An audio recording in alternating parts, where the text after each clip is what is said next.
clarity and charity. Heard around the world on your Android and Apple mobile devices.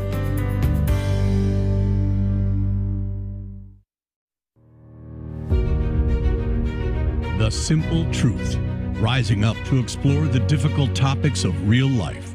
Join us as we proclaim the good, the true, and the beautiful with the simple truth of Jesus Christ and His Holy Catholic Church through Scripture, tradition, and the Catechism.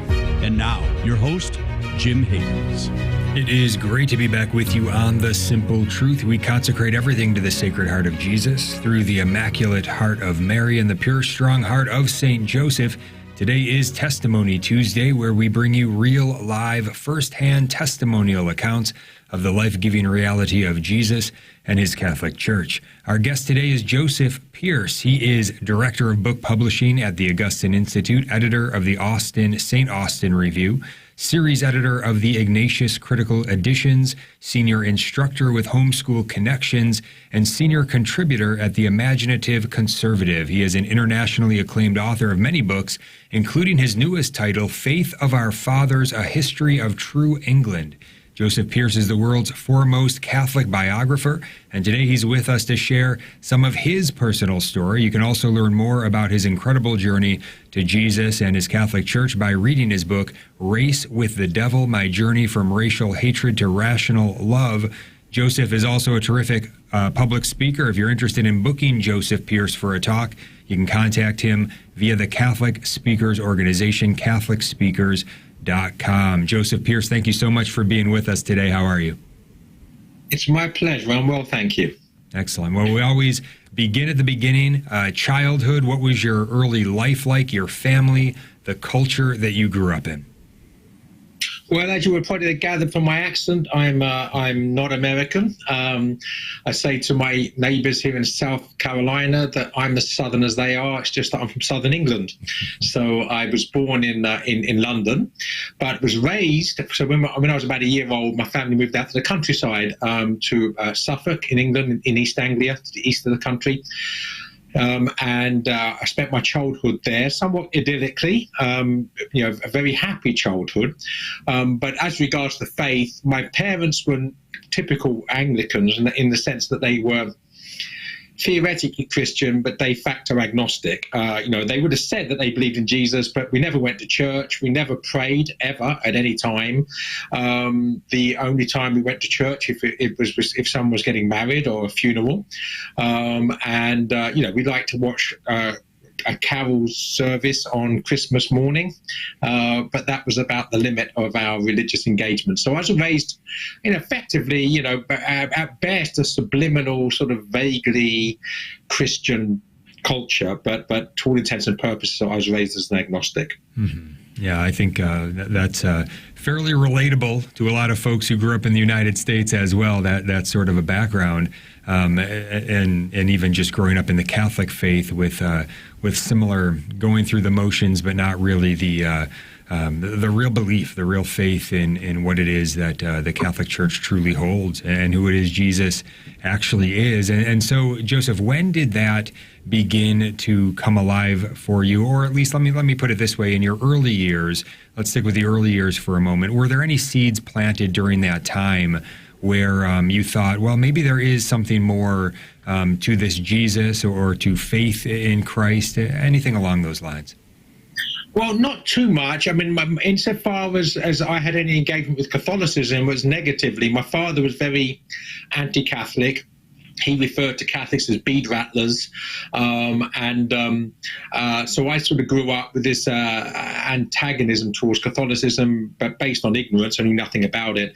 But there was one episode when I was a child that I remember. I was probably about 8 or 9, I'm guessing. A friend of mine, I say girlfriend, but I was 8 or 9. She was a friend that happened to be a girl. She was going through a phase where she was interested in Catholicism for some reason I have no idea about. I've lost touch with her many, many years ago. But she took me into the local Catholic church, the only Catholic church in the small town in which we were living.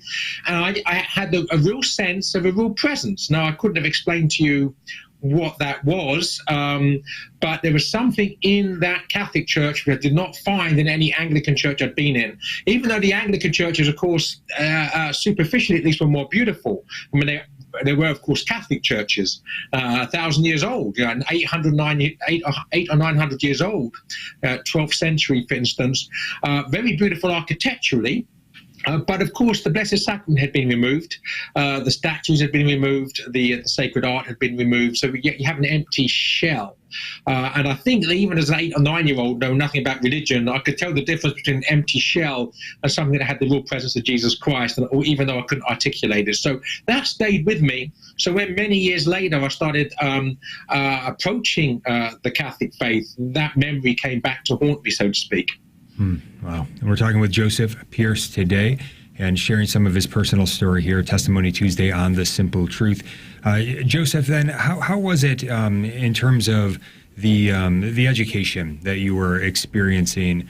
Were you going to, I'm not really sure what the education system is like over there. Is it similar to the States where you have public and private schools? Did you go to a public government type school or more of a private school? What was your experience like? Well, you know, my wife, who's from Southern California, who's been married to me for 21 years, said she's been spending the last 21 years learning English as a second language. So we have to be careful here, because actually in England, a public school is a private school. In other words, the public schools are the posh schools that the wealthy go to. Everyone else goes to state schools. So I went to the latter. So what in America would be called a public school. And I had a very poor education, a very secularist education.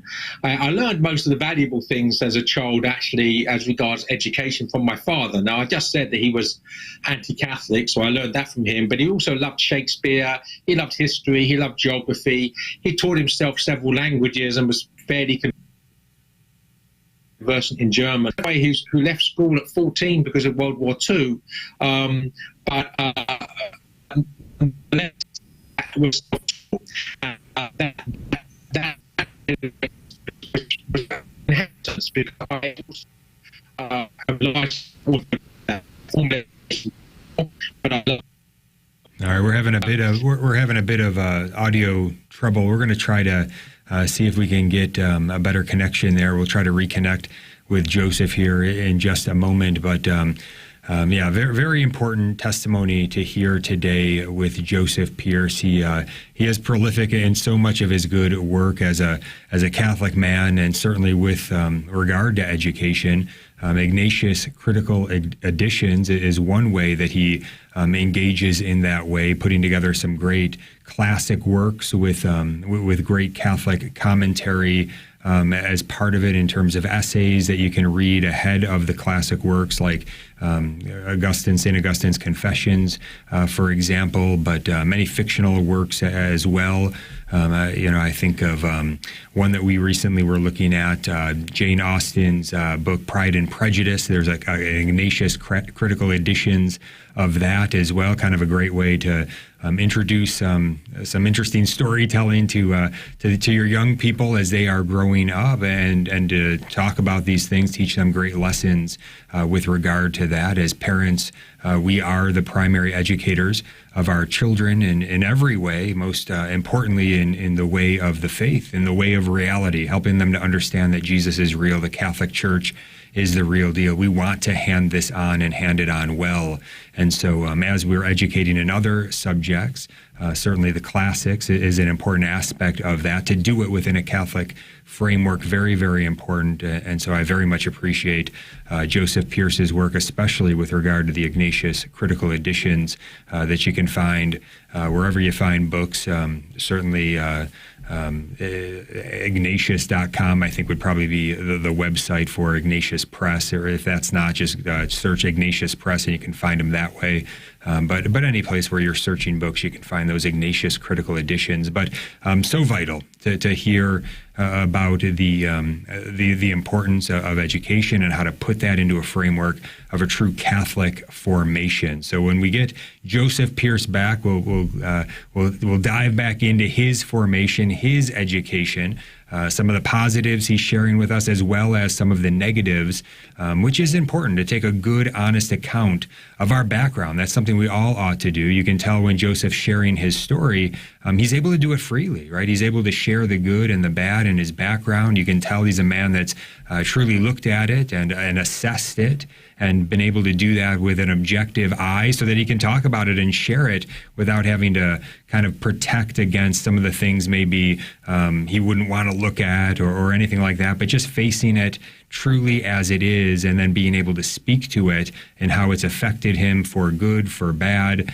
and how he's been able to take those good lessons and move forward, how he's been able to learn from those bad lessons and be able to make sense of those things as well.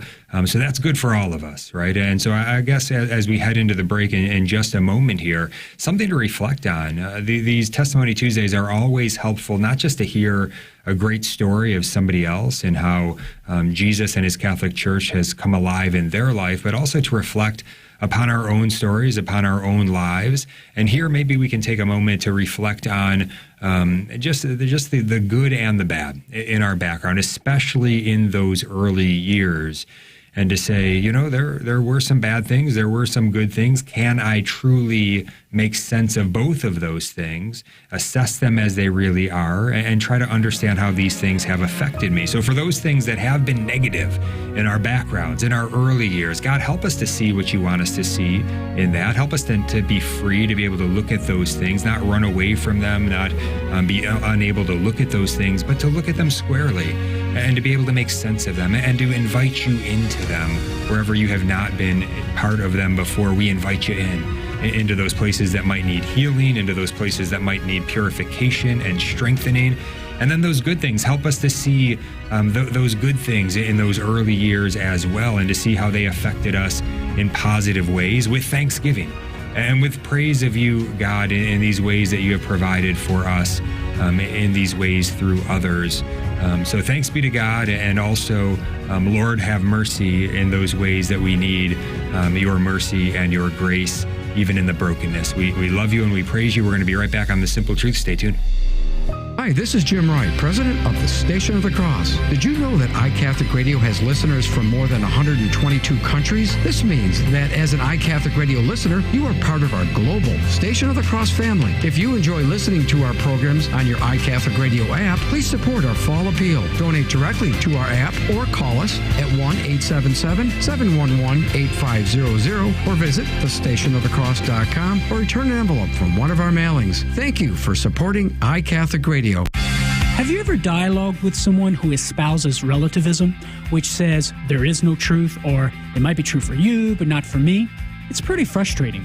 Deep down, we know these claims are false, but we often don't know why. Here's the reason. To say there is no truth is a contradiction. The assertion is tantamount to saying it's true that there is no truth. Plain absurdity. Now, the other position, there is no absolute truth, just truth relative to the individual set of beliefs, is problematic as well. The usage of the verb is implies an assertion about the objective order of things. It's the same thing as saying it's absolutely true that there is no absolute truth, which of course is a contradiction.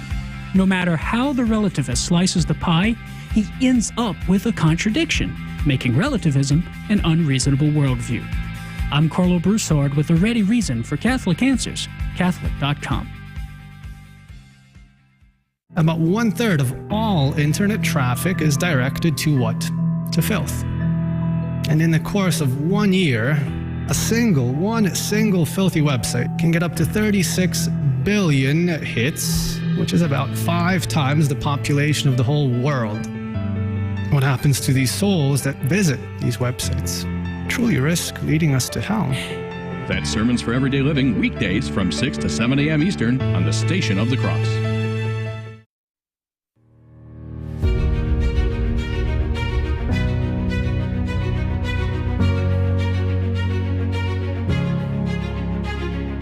Welcome back to The Simple Truth. Jim Havens here. It is a Testimony Tuesday here on The Simple Truth. Our guest is Joseph Pearce. We're trying to reconnect with Joseph. Unfortunately, we haven't been able to reconnect with him, had some technical issues in that first segment. So in the meantime, let's open up the phone lines. Can somebody out there help me out? Give a call in. We're talking about our personal testimonies, our personal stories of Jesus and his Catholic Church coming alive for us making that act of faith and participating in his grace more and more in the sacramental life of his Catholic Church. Thanks be to God. Is there something you'd like to share, particularly, I would say, about your early life? Seeds that were planted, things that were very, very good that you received that helped you along the way, or also some things that maybe were difficult, that you can look back on and that were very hard things in your early life that maybe led you even away from God, away from Jesus, away from the truth of the Catholic faith. But now later you've been able to look back on, make sense of, and receive great healing and great light, and actually have experienced great growth in being able to look back upon those things and understand it. Is there anything that you want to share with us about your personal story? We can bring it right to the show today for the good of all, specifically in your early life, but anything at all. Again, Testimony Tuesday. Who out there in the audience wants to share some personal testimony on this fine Tuesday? Give us a call now, 1-877-511-5483. That's 1-877-511-5483. Again, Joseph Pearce is our guest today. We're trying to reconnect with him. And you know, that book that he has written on his own personal story, some of his own personal story, it's entitled Race with the Devil, My Journey from Racial Hatred to Rational Love. And a very powerful book, a very powerful story to delve into. And I think maybe we've got Joseph back with us. Joseph, are you there? I am. I have no idea what happened there. Thanks be to God for technology, right? Yes. Well, wonderful to have you back. And I guess if you want to just pick up where you left off, I guess in the early life, in the schooling, and maybe bring us up even through your high school years, anything you want to share about the high school years heading into kind of discernment towards college years. Yeah, well, I'm not sure exactly where we lost connection, so I'm going to skip the rest of my childhood. Basically, when I was 12 years old, my family moved back to London. So I had this sort of very idyllic, peaceful countryside life, and moved back to London, and I went off the rails very quickly. And at the age of 15, while I was obviously at high school still, I joined a radical supremacist organization called the National Front, and rose through the ranks of that to become the youngest ever member of its governing body, and edited a journal called Bulldog.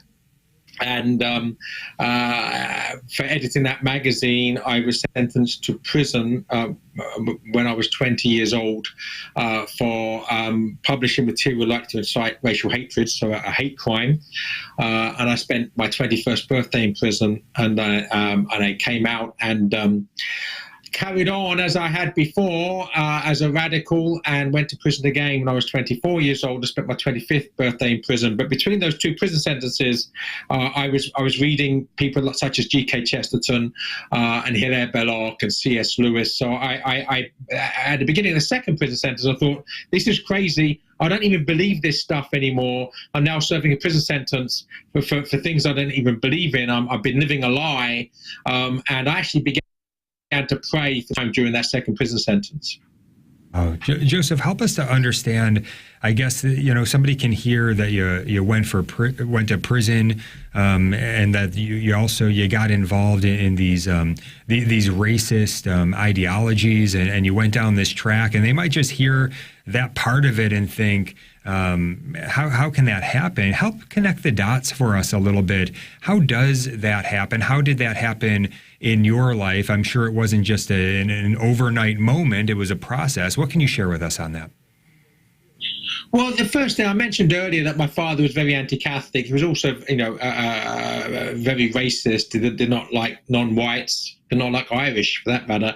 And when I moved back to London, in England, so in the countryside, it was just a white English environment.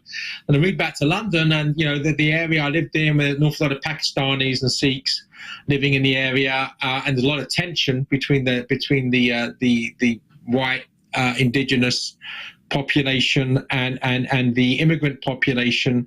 And so already having, if you like, sucked my father's racism, I got very angry about what I saw as my country being taken over, and allowed my anger to get the better of me. And being an angry young man, went the logical place for angry young men and look for whatever was going to be most militant, most angry, and joined this radical organization. So that's basically how I found myself in this situation. I was idealistic, and idealism can be good, but with that, if it's not rooted in caritas, it's not rooted in love, it's not rooted ultimately in Jesus Christ, then we know that where idealism can lead. It led to the killing of millions of people, the French Revolution, Russian Revolution, the Nazis. The secularist idealism is deadly, and that's basically was the path I was taking. Joseph Pearce is with us. And so you then reading great literature while you're in prison. So you're encountering beauty and goodness and truth in these great works. How did that point you back? Or how did that, I guess, at what point did Jesus then emerge in the midst of all of this? And you took another look at him and said, who is this Jesus? And do I believe in him? How did that all take place? Well, Gerard Manley Hopkins, one of my favorite poets, in his poem, The Wreck of the Deutschland, talks about two different types of conversion. Probably going to mess up the exact quote now, but there's a once at a crash Paul and a slow melting Augustine. In other words, the two types of conversion are the all of a sudden, like when St. Paul is knocked off his horse, this sudden instantaneous conversion, or the slow conversion over a period of time, which we see relate to us in St. Augustine's Confessions. My conversion was very much the latter sort. So I first started reading Chesterton when I was 19, in 1980, when I was very much a racist and a violent radical. But Chesterton began to work on me. I couldn't help liking him, even though I didn't agree with him. So I didn't agree with his Christianity, certainly didn't agree with his Catholicism, but I couldn't help liking a lot of the things he said. I couldn't help liking the way he said them, couldn't help liking his sense of humor, couldn't help liking his personality and the way he wrote. So if you like, I was seduced by the goodness, truth and beauty of G.K. Chesterton. And then through Chesterton, I was introduced to his friend Hilaire Belloc, and then I discovered C.S. Lewis. So this was my reading for those 4.5 years or 5 years, whatever it was, between those two prison sentences. This was what my slow conversion was. And then on the second day of the second prison sentence, I found myself clutching some rosary beads, and I had no idea how to say the rosary. I didn't know the Glory Be, I didn't know the Hail Mary, I didn't know the Apostles' Creed. I had been taught the Our Father when I was a child, but had forgotten it. But what I did was just to mumble inarticulate prayers and fumble the beads. And this was my first ever prayer, and I was 24, almost 25 years old, and answers began to come to me, and what I now recognize as healing began to happen, and I began to go to mass during that second prison sentence. And then when I got out of prison, I knew I had to make a clean break with my past, my associates, my politics, and try to seek the healing and the goodness, truth, and beauty that comes only through the way, the truth, and the life, Jesus Christ. Wow, incredible. Joseph Pearce, again, is our guest here with us today. His newest book, Faith of Our Fathers, A History of True England. But today he's sharing some of his personal story with us. And you can also find more about that in his book, Race with the Devil, My Journey from Racial Hatred to Rational Love. Joseph, when all this then was taking place, and and Jesus and his Catholic Church are coming alive for you. You're diving into the sacramental life. It seems like, from looking from my vantage point back into just how I first got introduced to you and learning about some of your works and just seeing the prolific nature of the good work that you've done as a Catholic man, was it pretty quickly after you started experiencing the life of Christ and a life of grace in his Catholic Church that you also had this sense of a life of mission, a life of good work, a life of going out and trying to share the truth and the treasure that you had found? Well, yes, I was received into the Catholic Church on St. Joseph's Day in 1989. I was 28 years old. And I had this sense that I needed to do something with my life to repair the damage that I'd done as a young man through my anger and hatred and just the violence of my philosophy. So I began writing a biography of G.K. Chesterton. And the reason for that was obvious, because I always say that under grace, and obviously to God be the glory, but under grace, that Chesterton was the single most important person in my conversion process. So I wanted to write a biography of Chesterton, first of all, because I didn't think any of the existing biographies up to that point had really captured and encapsulated the wholeness of who Chesterton was, but also as an act of thanksgiving. And I always say it's an act of thanksgiving to God for giving me Chesterton, but also an act of thanksgiving to Chesterton for giving me God. And so that it was an act of thanksgiving, my writing that first biography of Chesterton. And thanks be to God, it was accepted by a major mainstream publisher in the UK, Hodder and Stoughton. And then I had to make a choice as to whether I was going to just write the one book and leave it there, because obviously trying to write a book of that length is a somewhat substantial tome when you have a 9-to-5 job and you're trying to write it in your spare time. I was single at the time. It would have been impossible if I was a married man. That I realized I couldn't do that again. So I had a choice. Either that was it, or I had to give up the day job and try to become a full-time writer. And I took that latter choice. I took the adventure and gave up the day job and wrote. And then I had to write books quickly enough to keep a roof over my head and to pay the bills and keep myself fed. And that's what I did. So for my last 5 years in England, from 1996, when the Chesterton biography was published, to 2001, when I moved to the States, I was a full-time writer. And I wrote, I'm not sure how many, but something like eight books or so during that time. Incredible. Joseph Pearce is with us. He is one of the world's foremost Catholic biographers, perhaps the world's foremost Catholic biographer. Some of those titles would be the one he just mentioned. So A Life of G.K. Chesterton, Wisdom and Innocence, Tolkien, Man and Myth, The Unmasking of Oscar Wilde, C.S. Lewis and the Catholic Church, Old Thunder, A Life of Hilaire Belloc. Just incredible works. Again, also the Ignatius Critical Edition, so much more, so many articles and other things that he's been a part of, other books you can find, including the one about his own story, Race with the Devil, My Journey from Racial Hatred to Rational Love, and also his newest book, Faith of Our Fathers, A History of True England, a very important work for our time to reflect on as we seek to re-evangelize these areas that have sadly been just lost, and the faith has been robbed of just so many in our time, in these areas where once the faith was so rich. So we're going to be right back with Joseph Pearce. He's going to share some more with us in just a moment. So hang on. We'll be right back. Stay tuned.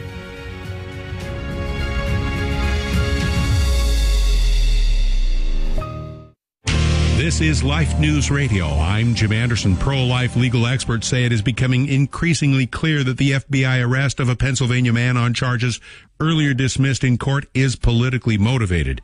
Furthermore, when Mark Houck heard that federal agents were pursuing those court-dismissed charges, he offered to come in and talk with agents. Instead, an FBI raid by 20 agents exposed Mark Houck and his family to overwhelming deadly force.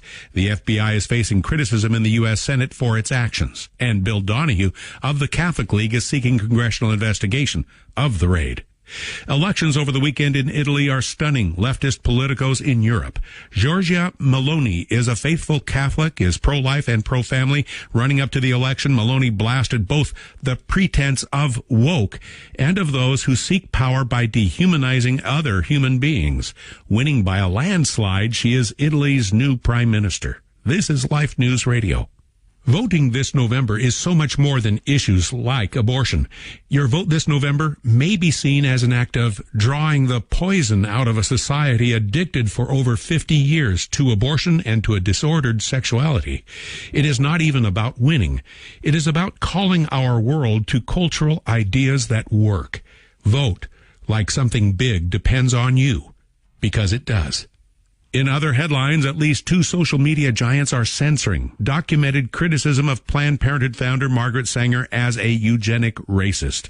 40 Days for Life begins this week and goes through November 6th. Interested participants may visit 40daysforlife.com.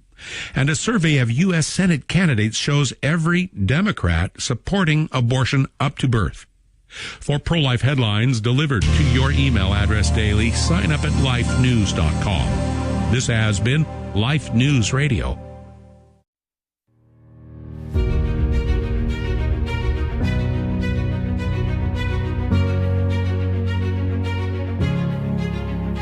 Welcome back to The Simple Truth. Jim Havens here with our guest today on this Testimony Tuesday, Joseph Pearce. And Joseph, let's just dive right back in. We're kind of going in a linear fashion here, but also various themes pop out. And as we get into you're leaving the UK, leaving England, heading over to the States and sharing more about your journey forward. Can we stop for a moment on the theme of just your relationship with your father? It's so prominent in so much of what you've already shared, for good and for bad. Can you kind of tell us a little bit more about the relationship with your father moving forward? I just want to make sure we don't lose sight of that theme. And I would just love to hear about, has God shown up in that relationship in some way that it would be good for us to hear, yes or no, I suppose, and just any sort of lessons that you've learned in terms of reflecting upon that relationship with your father? Well, first of all, Jim, I'd like to thank you for asking the question, because I always feel guilty if I give the bad side, if you like, the dark underbelly of my father and my relationship with him without actually giving the fullness of the truth. Because first of all, as I was growing up, my father was a paradox. So I always say that he hated in the abstract but loved in the concrete. In other words, he loved people.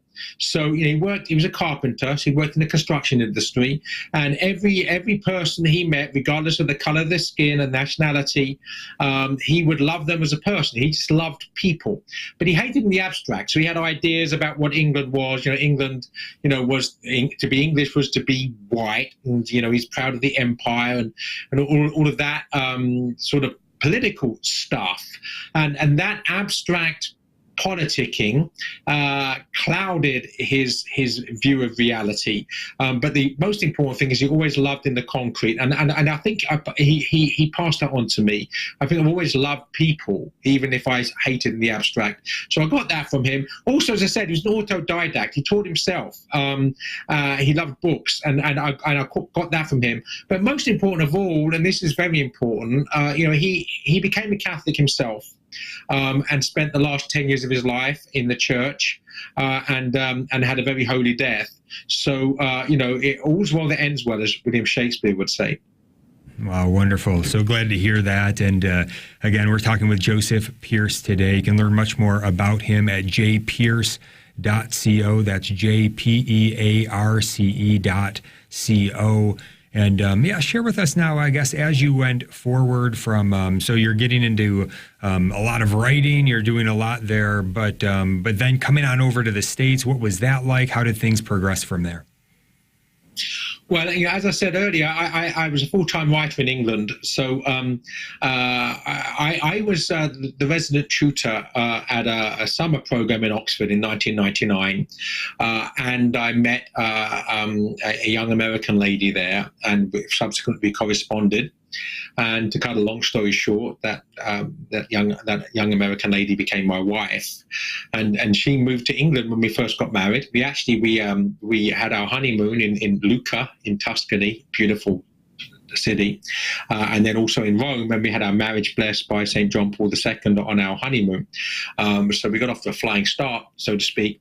But about 3 weeks after we got back from our honeymoon, I was offered a job with Ave Maria College in Michigan, as it then was, which became Ave Maria University.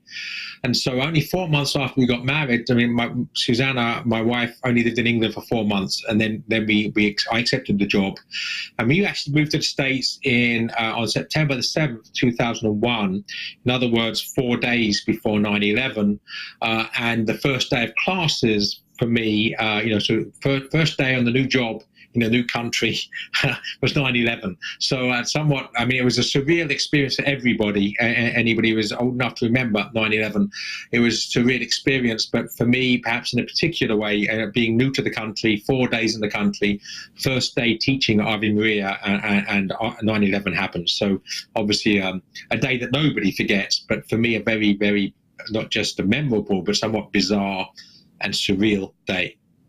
Wow. Yeah, that's remarkable. You know, I think, Joseph, my first introduction to you, I was a graduate student at Franciscan University in Steubenville. I think it was maybe 2003 when I first started there, and it was an early part in my own journey. Very excited to just learn more and more, hungering and thirsting to learn more about Jesus and his Catholic Church. And I remember you showing up on campus.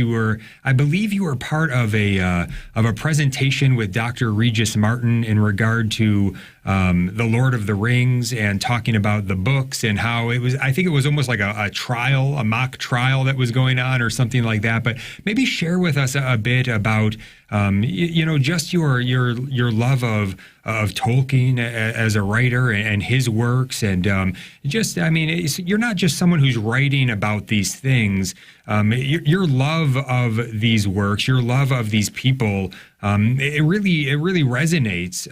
It really comes out strong in your passion as you write and as you speak. Maybe just speak to that a little bit for us, if you would. Absolutely. If I first might, however, talk about the Franciscan University connection, you have something in common with Susanna, my wife. She got her Master's in Theology at University, I think 1997 or 1998. We met in 1999. We were actually married at St. Peter's Church in Steubenville in 2001. And then obviously Susanna moved to England. She was living in Steubenville at the time, even though she graduated, got a master's degree there. So I remember very, very well what we had at Steubenville there back in 2002 or 2003 was 2003 might be right at the date you gave. It was a mock trial of Peter Jackson for the desecration of the Lord of the Rings for his film adaptation of the work. So but for me, Tolkien said, with respect to the Lord of the Rings, and I'm quoting him word for word here, the Lord of the Rings is, of course, a fundamentally religious and Catholic work, unconsciously at first, consciously in the revision. So I spent a lot of time, I've written 3 books on Tolkien, trying to explicate and explain that Catholic dimension in that great work, which is one of the greatest and best-selling works of literature of all time, which is profoundly Catholic. Yes, and this important aspect of education, that is, I think, a theme in your work. You're teaching, you're writing, you're helping people to understand very, very important things that are worthy to be understood. Can you speak to that for a moment as well? Just the importance of a Catholic formation, but as the intellectual life, but not an over intellectualism. But the fact of the importance of education and really understanding some of these classic works and other things that you share with folks. It's important stuff. Can you just help, I guess, anybody who's listening that might not be plugged in on all of that, just a bit of an introduction?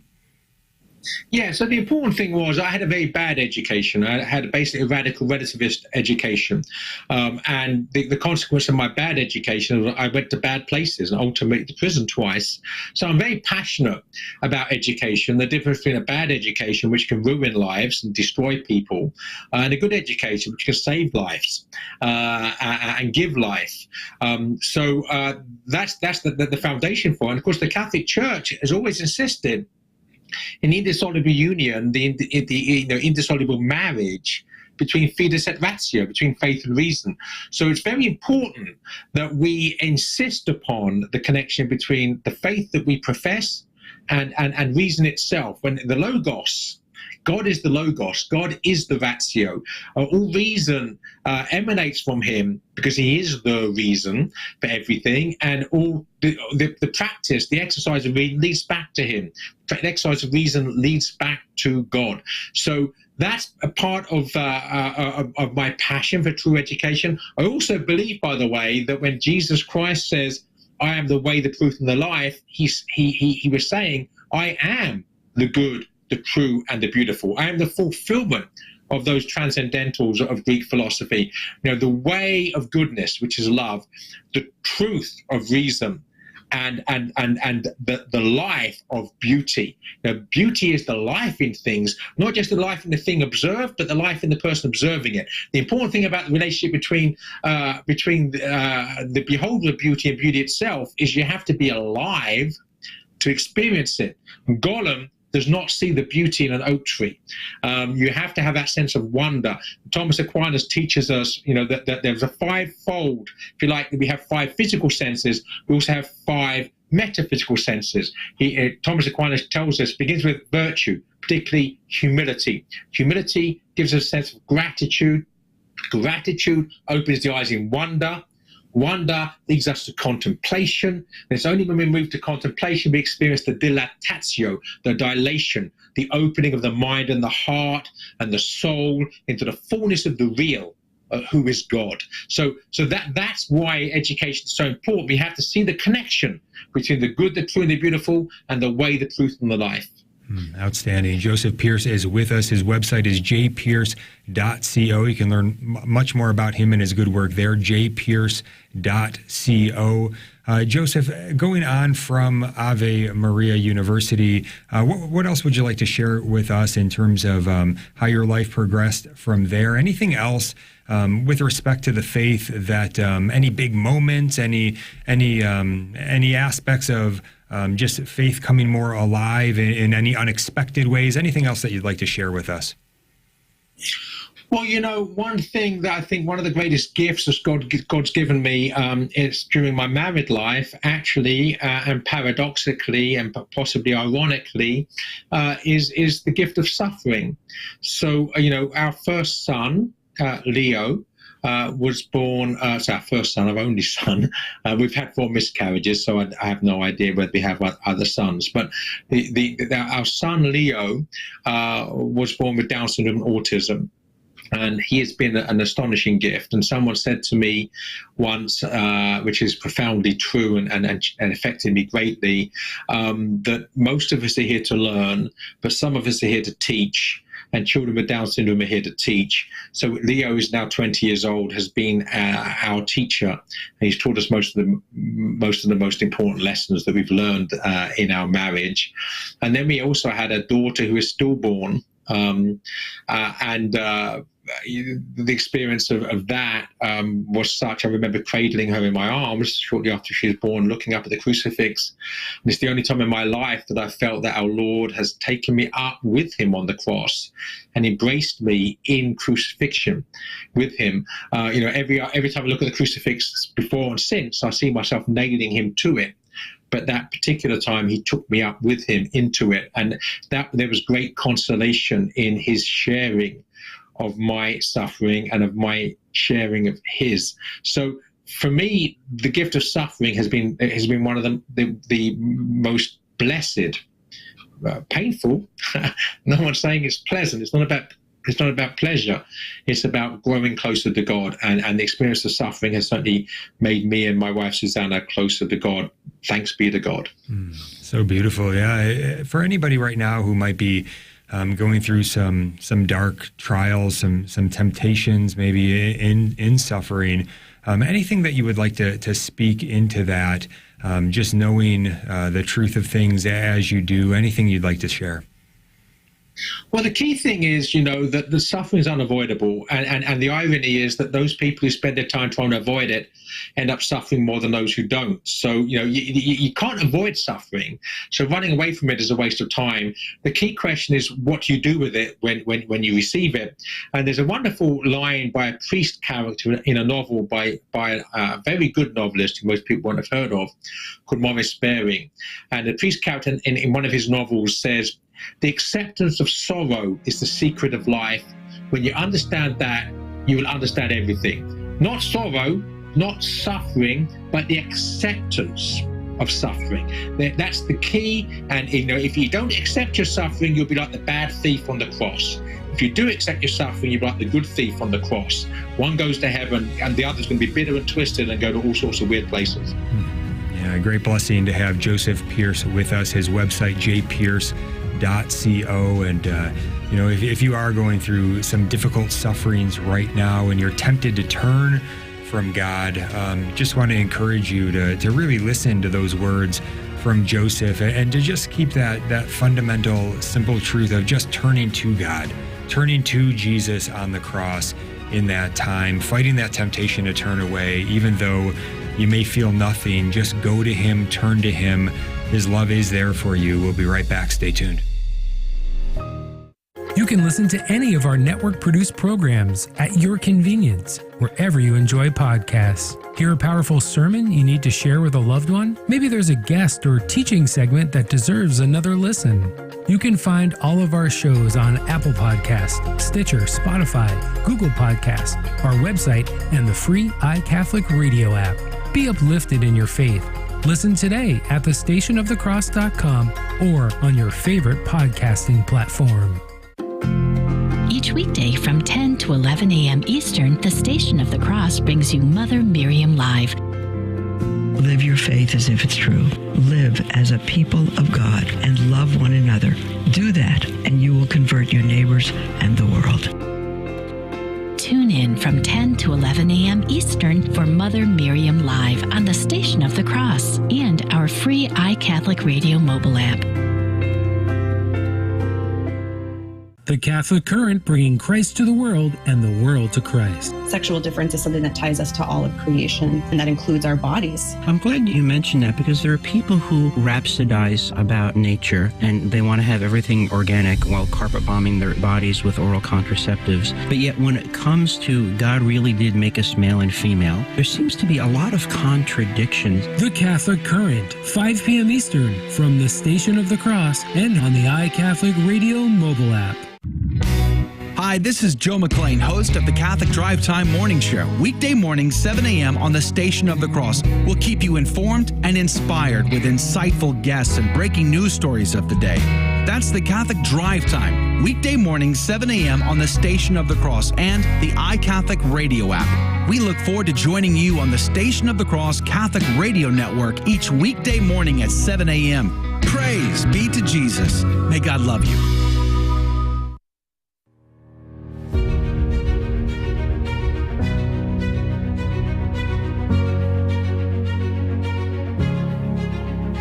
Back to The Simple Truth. Jim Havens here with our guest today, Joseph Pearce, sharing some of his personal testimony with us today.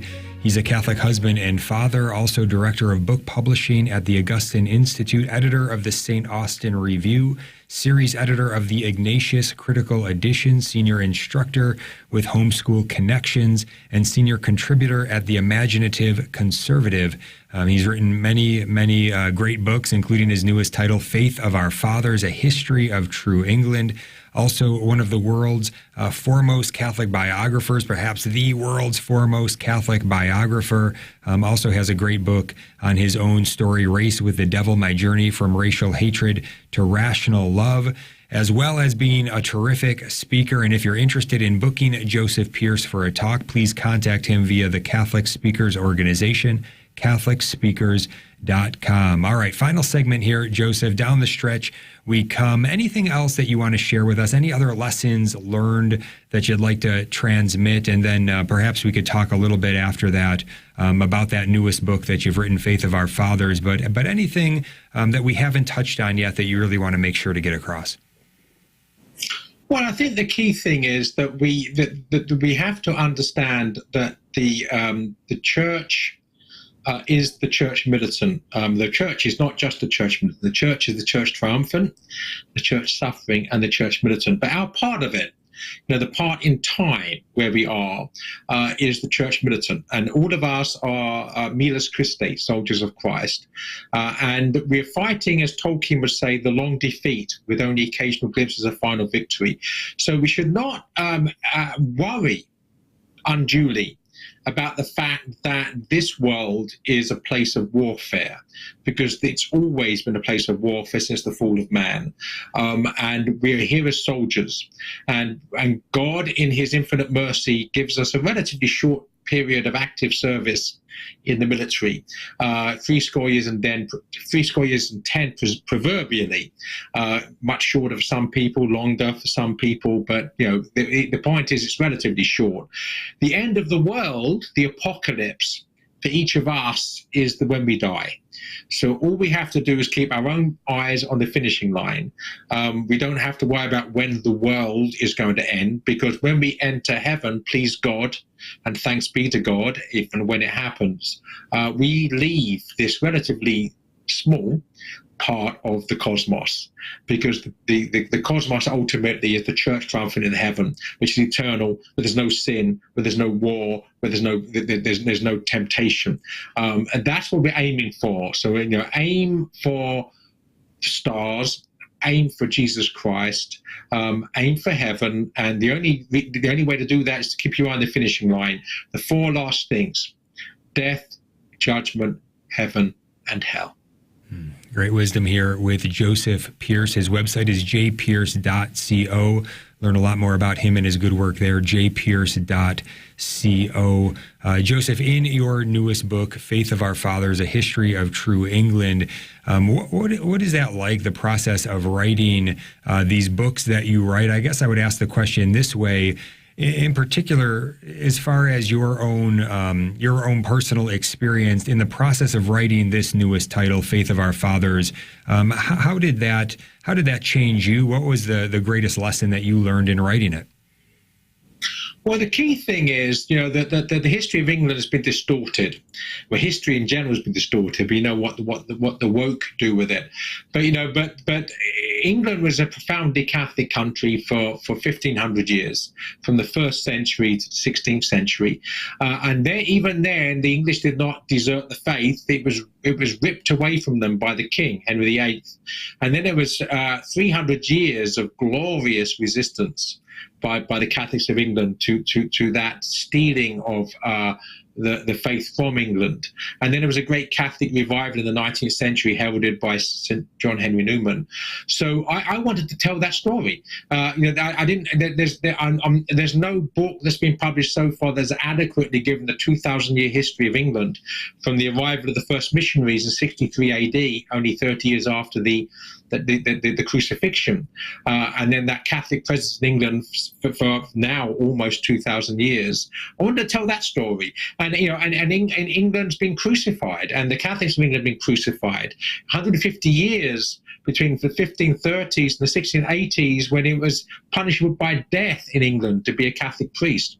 It was punishable by death in England to hide a Catholic priest from the authorities. For me, these, ironically, paradoxically, and beautifully, that 150 years for me, the crucifixion of England, was the most beautiful part of English history, because that's when the English had to witness to their faith in the fullness of that, which is martyrdom. And so the lowest point, if you like, from a worldly perspective in English history, the crucifixion of Catholic England is, to me, the highest point. And then, of course, after the crucifixion, we have the resurrection. We've been talking about Chesterton. I've been talking about Tolkien and St. John Henry Newman and many other great figures. They are the resurrection of the Catholic Church in England, which happened from the middle of the 19th century onwards. Yeah, when we look at some of these great heroes, St. Edmund Campion, I think St. Philip Howard, when we think about these guys and the way that they were willing, they truly left no doubt that they truly believed in Jesus and his Catholic Church and were willing to give everything. Can you just speak to that, I guess, in our time when not so much is being asked of us, and it's a lot easier to just be lukewarm and to kind of go through the motions and not continue to strive forward in the faith and not really live out that role of being in the church militant as we are called to. Anything to just kind of invigorate us today in the truth of things. Well, again, the paradox is that when things are too comfortable for Christians, they become corrupt. That suffering, the crucifixion, is sent to us as a blessing to purify the church. And if you look at the history of the church, not just the history of Catholic England, which I've been talking about, but the book I've just finished writing actually is a history of Christendom. So the history of the church from the 1st to the 20th century. What you find is that God, if you like, sends persecution or permits persecution, as he permitted the crucifixion, as a means of purifying the sinners of their corruption. When the church gets too comfortable with the world, the church and members of it become corrupt. Ultimately, every generation, all of us, as Alexander Solzhenitsyn said, the battle between good and evil takes place in each individual human heart. In the heart, that battle between good and evil, between the homo viator, the pilgrim man we're called to be, and the homo superbus, the proud man that refuses the calling. So that is the struggle that takes place in every single generation, and that is what we have to keep in mind, that ultimately the suffering is good for us. I've mentioned about my own personal suffering in our marriage with our children, but that's a microcosmic thing. On a macrocosmic level, God sends us the suffering so that the church can be purified. So we should not be concerned about the rise of secular fundamentalism in every generation. And that's one of the things you realize if you understand history. In every generation, every century of the church, there have been challenges. Either the church has been attacked by secularism, they've tried to crush it physically, or it's become corrupt from within because it's become too comfortable.